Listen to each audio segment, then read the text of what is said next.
আমাদের মাঝে মাননীয় সংসদ ৬ আমাদের প্রিয় নেতা রেজাউল করিম বাদশা ভাই এসেছেন। আমাদের সবাই ভালো লাগছে তো?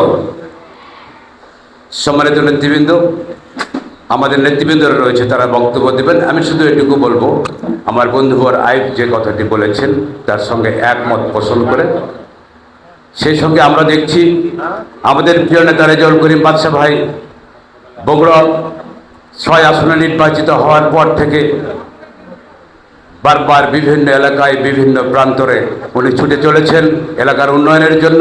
এবং আমরা দেখেছি গোকুলের মাটিতে ইতিমধ্যেই আমাদের 14টি মসজিদকে অনুদান দেওয়া হয়েছে 3 লক্ষ 4 লক্ষ টাকা করে, এবং 9টি পূজা মণ্ডপে অনুদান দেওয়া হয়েছে।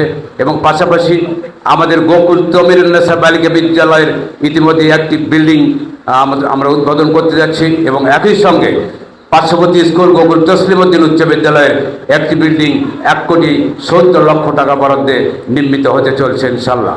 ইনশাল্লাহ আমরা তার নেতৃত্বকে শক্তিশালী করার জন্য আমরা জাতীয়তাবাদী দল তথা সকল ছাত্রছাত্রী এবং এলাকার জনমানুষ আমরা সবাই মিলে তার পাশে থাকব এবং আমরা তার প্রতি আশা করব। আজকে আমরা অভিভূত হয়েছি, আনন্দিত হয়েছি, উদ্বেলিত হয়েছি। কিছুক্ষণ আগে আমরা আমাদের এমপি মহোদয়কে সঙ্গে নিয়ে আপনাদের স্কুলের নামাজের ঘরটি পরিদর্শন করলাম। খুব সুন্দর একটি নামাজের ঘর হয়েছে, এবং সেই সঙ্গে আমরা বলতে চাই আজকের এই এলাকায় আমাদের কথা বলার মতো, অনুষ্ঠান করার মতো এবং আলোচনা করার মতো যে হলরুমটি রয়েছে সেটাই হলো তমিরুন্নেসা বালিকা বিদ্যালয়ের হলরুম।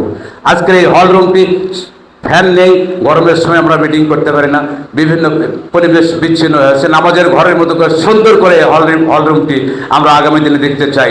এটা আমারও আবেদন মাননীয় সংসদ সদস্য আমার প্রিয় নেতা জনাব রেজাউল করিম বাদশা ভাইয়ের কাছ থেকে।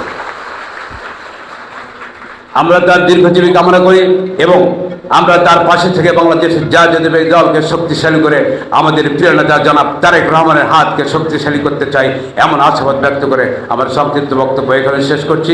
সবাইকে ধন্যবাদ। আসসালামু আলাইকুম ওয়া রাহমাতুল্লাহ।